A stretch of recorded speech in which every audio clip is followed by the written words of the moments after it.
Anong pakiramdam ng may bagong bike? Siyempre masaya tsaka excited. Excited na mag-ride agad. Pero oops, wag muna. Sa video na to, i-share ko sa inyo yung mga ginagawa ko sa isang bagong bike bago ko i-ride. Para ma-apply nyo din sa bago nyong bike. Etong bike nga pala na to, na turn over sa akin, ganito na, nakatayo na. Kaya na-skip na natin yung pagtayo nitong bike out of the box. Ito nga pala yung bagong Cannondale Habit HT2 na built bike, available sa RD Cycles. Kung trip nyo yung bike na to, message nyo lang yung Facebook page nila. Link lalagay ko sa description. Sabihin nyo, napanood nyo dito sa channel. Gagawin din natin ito ng bike check pero sa ibang episode na yun. Meron ako ditong mga bike skin na pinapabenta ng tropa, matagal na. Gawa niya lang to, kaso lang hindi ko pa nabenta, na-stock lang dito. Ngayon tetestingin natin. Importante na maglagay ka ng bike skin sa bike lalo kung ayaw mo na magagasgas yung bike. Syempre, sayang naman kung magagasgas agad ka bago-bago eh. Ang sakit sa pakiramdam pag nagkagasgas yung bike, di ba? Normal lang yung gasgas lalo kung ginagamit pero kung pwede maiwasan, bakit hindi, di ba? Para hindi agad yung pintura ng bike ang magagasgas, maglagay ka ng ganito. Ito muna yung masisira bago yung pintura. Budget bike skin nga lang pala to. Link lalagay ko dyan sa description. Kung interested kayo. Kung i-DIY nyo, hindi pa kayo sanay na maglagay ng bike skin, ito yung magandang praktisan. Mura lang kasi, kaya hindi ka masyadong manghihinayang. Kesa kung bumili ka ng branded tulad ng AMS na nasa 2K ang presyo or Dydbron na nasa 2K plus. Ito napakamura, 180 lang. Link kung saan pwede ma-order, andyan sa description. Ito kaya mura to, naka-royo lang kasi tapos ikaw pa yung magugupit. Pero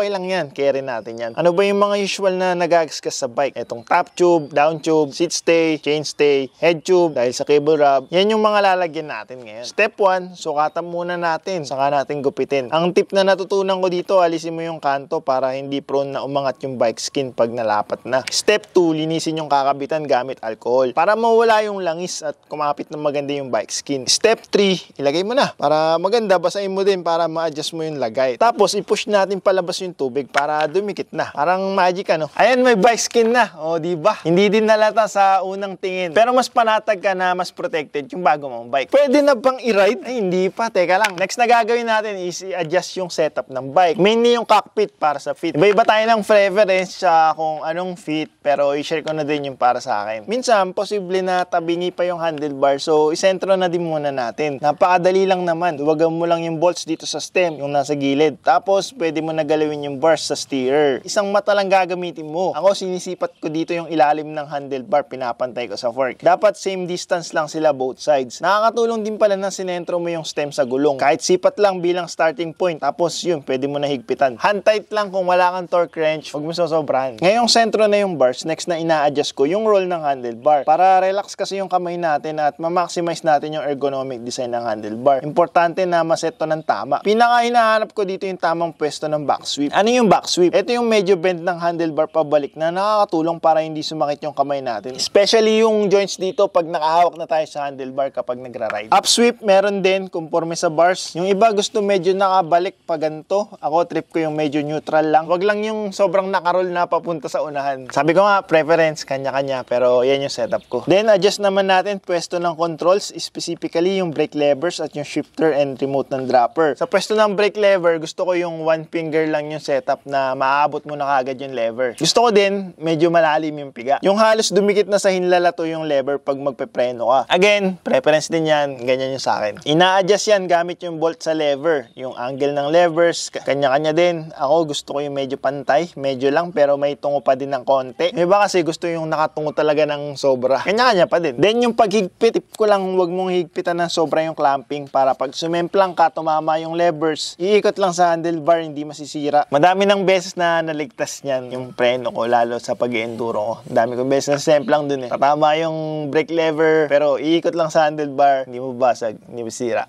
So, saktong higpit lang, hindi maluwag, hindi sobrang sikip. Tapos, pag nakaset na yung brake lever, susunod mo na lang yung pwesto ng shifter at yung remote ng dropper. Ang adjustment ko dito yung pwesto na madaling maabot ng daliri ko, na hindi ko natatanggalin sa pagkakahawak dun sa grips para lang maabot yung controls ng shifter or nung remote lever ng dropper. Next, yung grips. Oops! Baka nagulat ka. May adjustment ba dyan sa grips? Oo, meron. Dito sa grips ng bike ko, may ibang pattern all around. Usually yung smooth o makinis na area para sa palad natin yan. Tapos pag may grooves para naman sa daliri natin yan. Iba-iba din kada grips. Yung iba may instructions sa tamang orientation. Pero kung wala, yan yung pwede mo na sundan. Kung wala namang pattern like foam grips na lock-on, ginagawa ko, tinatago ko sa ilalim yung bolt. Para kung maulanan, mabasa, hindi pagstayan ng tubig yung butas ng bolt. Tapos kakalawangin. Next, saddle height. Eto, may dropper seat post to. Buti na lang kasi hindi na ako sanay na mag-MTB ng walang dropper. Ang ginagawa ko, tinataas ko lang yung dropper kung meron ka man. Tapos iset ko yung saddle na halos kapantay lang ng pusod ko or medyo baba ng pusod. Parang ganun lang. Hindi pa accurate yan pero baseline lang yan. I-adjust mo na lang pagka-actual na mararide mo na. Pag sobrang baba kasi ng saddle mo, sasakit yung tuhod mo. Kapag sobrang taas naman, sasakit naman yung paa mo. Kapakapa lang hanggat mahanap mo yung sweet spot na taas ng seat post para sa'yo. Next, saddle. May adjustment din yan for up or atras abante. Ako ang ginagawa ko, gitna muna para safe. Tapos yung importante, yung tilt ng saddle. Ako preferred ko yung level lang. Yung iba kasi mas gusto may angle konti. Okay lang naman yun, wag lang yung sobrang tingala or sobrang tungo ng saddle. Kapag sobrang tingala, masakit sa yag balls. Kapag sobrang yuko naman yung saddle, mag-i-slide ka naman papunta sa unahan. Yung kamay mo naman yung sasalo ng bigat ng katawan mo, kamay mo naman yung sasakit. Yan, pwede na bang mag-ride? Gusto ko na mag-ride eh. Hindi pa. Wala pang pedal eh. Itong build bike na to, walang kasamang pedal. Or meron ata, hindi lang nabigay. Pero stock pedal, pangit yan. Ako, ikakabit ko itong pedal ko na maganda. Makapit kasi ito sa sapatos. Subok ko na to. Napakadaming bike na pinagsalin-salinan neto. Lagay tayo grasa dito sa treads para smooth ang sakay ng treads, hindi masisira. And pag di mo natanggalin yung pedal, madali lang, hindi siya maglalak. Palatandaan ko lang dito, papunta sa unahan ng bike, drive side, yung higpit, clockwise, pakanan. The usual. Ng drive side, yung higpit, counterclockwise, pakaliwa, baliktad. Basta papunta sa unahan lang, tatandaan nyo para hindi kayo malito. Ganun yung pag-higpit. Yun! May pedal na. Pwede na ba? Hindi pa din. Hanginan muna natin yung gulong. Etong setup ko dito ngayon, naka-inner tube siya. Kakargaan ko siya ng 30 PSI. May naka-indicate sa sidewall ng gulong kung ano yung max. Huwag nyo papaabutin dyan kasi sasabog yung gulong nyo. I-tubeless ko din to, kaya lang bibili pa ako ng tape, tubeless valve at sealant. Order pa tayo niyan. Tubeless ready naman na yung rims at stock tires nito. Baka naman pwede na mag-ride. Oo, pwede na. Pero may pwede pa din tayo gawin kasi. Etong dark disc kung tawagin, tanggalin natin yan. Protection daw yan ng spokes para kung mahulog sa cassette yung chain, hindi masisira. Pero nangyayari lang naman yun pag hindi nakatono na maayos yung drivetrain. Tinatanggal ko to kasi katagalan. Ito pa yung nagiging cause ng ingay, kumakalampag, kinakapitan ng dumi. Pwede mo matanggal to nang hindi sinisira. Tatanggalin mo lang yung cassette, pero pwede din sirain mo na, tatapon mo din naman. Reflectors, SOP ata yan sa mga built bikes. Dapat lang meron daw yan. Pero wala namang kwenta tong nasa gulong, kaya tatanggalin din natin yan. Mas clean look, mas